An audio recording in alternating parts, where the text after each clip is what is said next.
कामयाबी। एक गुरु था और एक शिष्य थे। गुरु के नाम थे बाली और शिष्य के नाम थे बलराम। गुरु जी अपने शिष्य के अत्यधिक विकास से बहुत ही खुश थे। उन्हें लगा कि अब बलराम का मार्गदर्शन करने की कोई जरूरत नहीं है, इसलिए बलराम को एक नदी किनारे बनी अपनी छोटी सी कुटिया में छोड़कर निकल पड़े। रोजाना सुबह स्नान के बाद बलराम शेर की खाल से बने अपने कपड़े को सुखाने के लिए टांग दिया देता था। यही एकमात्र वस्तु थी जो उसके पास थी। एक दिन चूहों ने उस शेर की खाल को कुतर डाला। यह देखकर बलराम बहुत ही उदास हो गया। वस्त्र ना होने के कारण वह दूसरे वस्त्र मांगने गांव वालों के पास पहुंचा। अगले ही दिन चूहों ने दूसरे वस्तु में भी छेद कर डाला। चूहे से परेशान होकर उसने एक बिल्ली पाल लिया।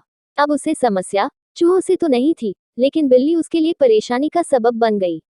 उसे अपने खाने के साथ साथ बिल्ली के लिए दूध का इंतजाम करना पड़ता था। एक दिन उसे लगा कि मैं कब तक गांव वालों से मांगता रहूंगा, क्यों ना मैं खुद ही एक गाय रख लूं। जब उसे गाय मिल गया तो फिर उसके लिए चारा मांगने की जरूरत पड़ी। उसे लगा कि झोपड़ी में चारों ओर घास से इसका काम चल जाएगा, लेकिन इसमें उसके सामने गाय को चराने की समस्या खड़ी हो गई। गाय को चुराने के चक्कर में उसे ध्यान के लिए पूरा वक्त नहीं मिल पा रहा था, इसलिए इस काम के लिए उसने आदमी रख लिया। अब सवाल आया कि काम करने पर निगरानी की। इसके लिए उस बलराम ने एक महिला से शादी कर ली जो इसके इन सारे कामों को निगरानी करती और उसके काम में हाथ बटाती। आगे चलकर ऐसा वक्त आया जब वह गांव का सबसे धनी व्यक्ति बन गया। कई सालों के बाद अचानक एक दिन गुरुजी उस गांव में पहुंचे।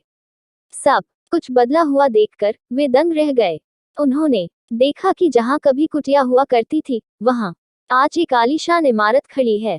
उन्होंने एक नौकर से पूछा, क्या यह वही जगह नहीं है जहां कभी मेरा एक शिष्य रहा करता था? नौकर उन्हें कोई जवाब देता इससे पहले ही गुरु का वह शिष्य हाजिर हो गया। गुरु ने उसे पूछा, वत्स आखिर ये सब क्या है?